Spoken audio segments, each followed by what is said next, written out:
Assalamualaikum warahmatullahi wabarakatuh.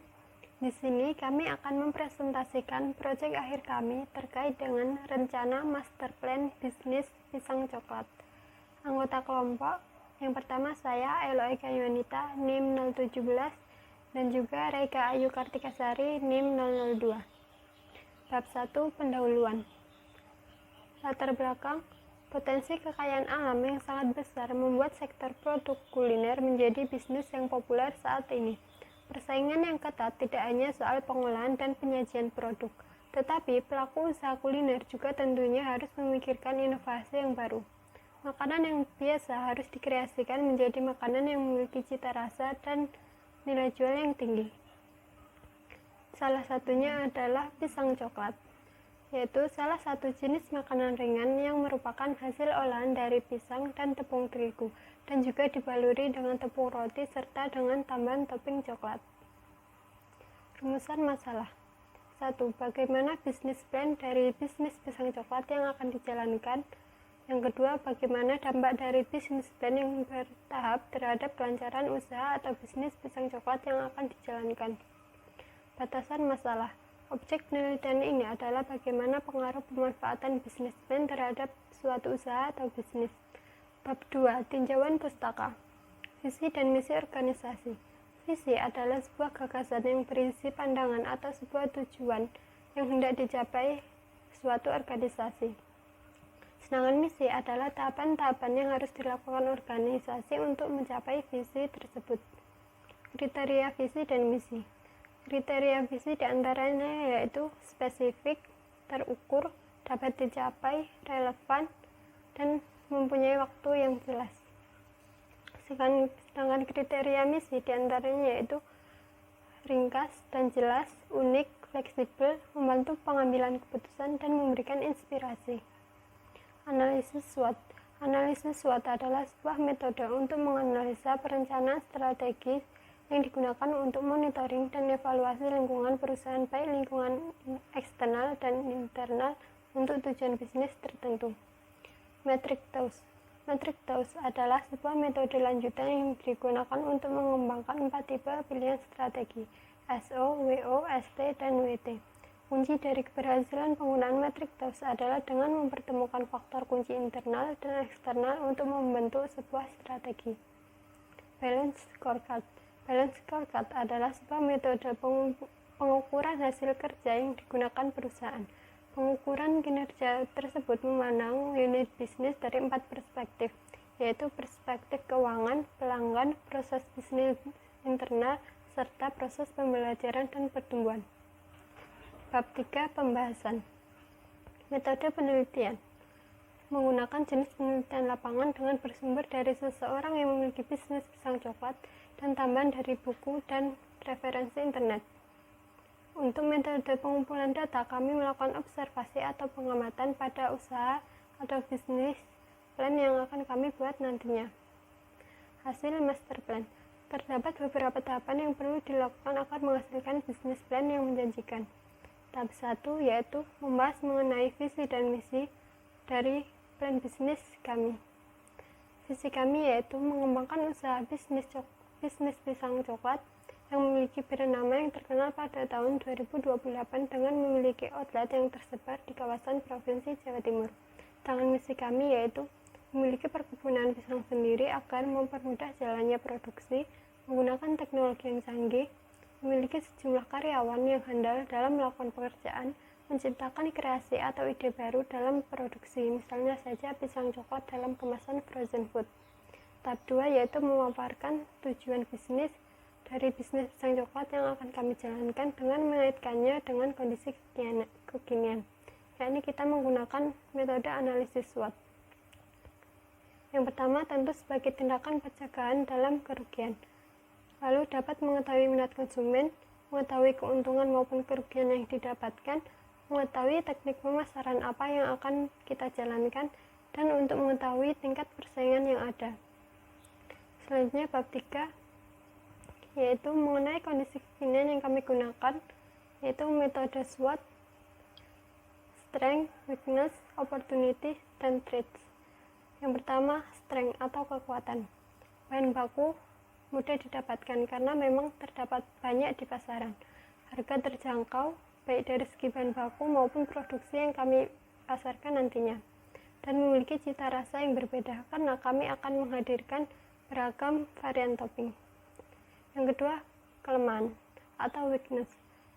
Pisang coklat kami tidak bisa bertahan lama karena tentu akan menghilangkan efek crispy yang ada. Selain itu, pisang coklat hanya bisa dibuat atau disajikan ketika ada yang order. Selanjutnya, kami tidak bisa membuat stok yang banyak karena apabila pisang coklat siap digoreng terlalu lama di freezer, maka tekstur pisang akan menjadi lembek bahkan tidak layak makan. Yang ketiga yaitu kesempatan atau peluang. Peminat dari pisang coklat ini dapat dikatakan banyak, mulai dari kalangan anak-anak sampai orang dewasa. Produk jenis ini dalam lingkungan kita belum ada. Kami akan menciptakan inovasi baru, contohnya yaitu membuat produk pisang nugget. Pisang coklat yang memang sangat diminati oleh masyarakat sekitar sebagai cemilan dalam kehidupan sehari-hari. Dan yang keempat yaitu ancaman. Persaingan yang ketat apabila masuk ke dalam lingkup yang lebih luas. Selanjutnya, harga dari bahan baku yang mengalami fluktuasi, dan bahan baku mudah busuk bila tidak segera dimasak atau diproduksi. Lalu bahan baku pisang harus ditunggu secara matang sempurna guna menjaga cita rasa, dan tidak semua pisang bisa digunakan sebagai bahan pisang coklat. Baiklah, saya Reika. Di sini saya akan melanjutkan pembahasan tahapan yang telah dibahas oleh rekan saya, yaitu Elok. Pada tahap 4 di sini ialah menyusun generating strategi dengan menggunakan metric tools.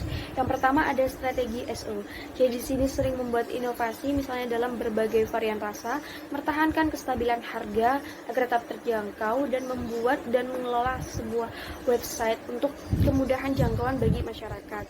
Lalu selanjutnya ada strategi WO, yaitu sebagai salah satu usaha penguatan. Di sini kami menjadikan pesaing atau lawan sebagai motivasi diri. Modal yang digunakan juga minim, artinya dapat pandai untuk mengatur keuangan, memperluas area pemasaran karena memang di sini misi kami adalah untuk tingkat provinsi. Namun di sini masih dalam tahapan yang sederhana atau ada step by stepnya. Mengolah bahan baku, meningkatkan terus kualitas, dan memunculkan sebuah gagasan baru. Misalnya saja frozen food yang memang adalah tren produksi makanan saat ini.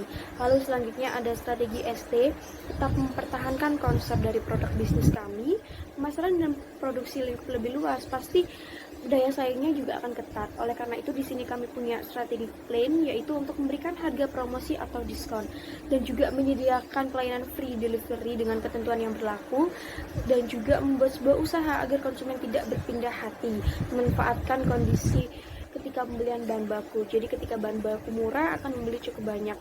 Selanjutnya ada strategi WT. Yang pertama itu tetap konsisten terhadap harga jual yang telah ditetapkan, meningkatkan terus inovasi dan juga yang unik dan berbeda. Bahan baku yang dibeli nanti juga harus sesuai dengan stok yang ada. Dalam pemasaran juga memanfaatkan fitur dari masing-masing sosial media dan membuat sebuah brosur yang bisa ditempel pada tempat yang ramai.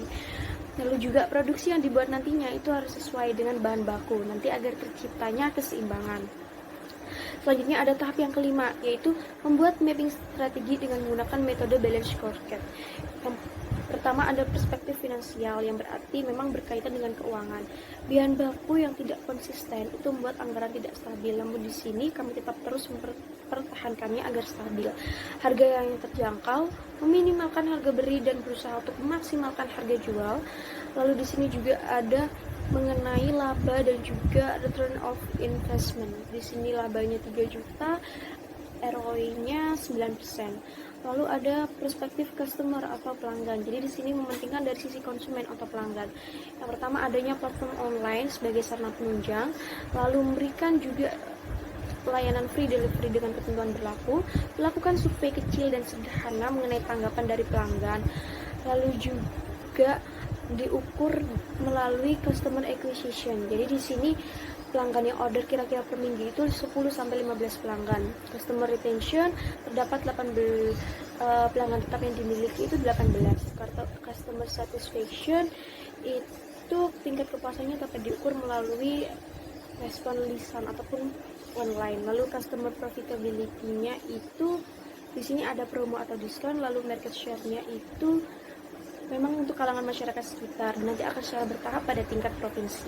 Lalu ada perspektif internal business process, jadi ini memunculkan value proposition. Yang pertama ada operation management process, jadi di sini pre-order memakan waktu selama 2 hari. Lalu ada customer management process, jadi di sini itu seperti mengadakan event hiburan seperti giveaway, promo, hadiah dan lain sebagainya untuk menarik pelanggan. Lalu ada innovation process, jadi di sini mengikuti selera atau tren yang diinginkan. Contohnya saja frozen food. Bukan hanya itu saja, selain frozen food juga ada keripik ataupun bisa coklat yang menggunakan topping yang unik. Lalu ada regulatory and social process, jadi di sini itu bukan hanya sebagai sarana jual beli saja, tapi untuk lingkup yang lebih luas nanti kami juga akan membangun lapangan pekerjaan yang sesuai. Dan selanjutnya ada perspektif learner indoor. Jadi di sini menyediakan infrastruktur bagi 3 perspektif di atas. Yang pertama ada human capital. Jadi di sini tuh kami masih belum maksimal dan sederhana. Namun bila nanti dapat berjalan dengan baik, kami juga akan punya karyawan. Lalu ada organization capital, komunikasinya baik, ada tanggung jawab, lalu tak lupa motivasi juga, lalu bertumbuh dengan menyediakan beragam rasa selain bahan utama itu coklat. Ada information capital, kemampuan dalam mengolah sarana informasi gitu. Lalu ada juga dalam memperoleh informasi itu bisa dari hasil komen atau review yang diunggah tadi melalui platform online.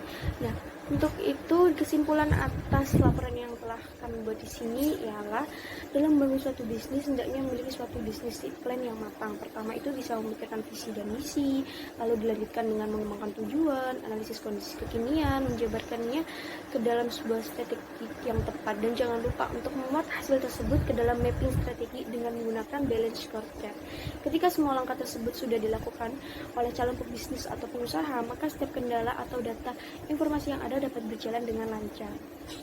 Sekian hasil pemaparan kami mengenai laporan proyek akhir rencana master plan bisnis pisang coklat. Saya Rika dan rekan saya Elok pamit undur diri. Terima kasih dan wassalamualaikum warahmatullahi wabarakatuh.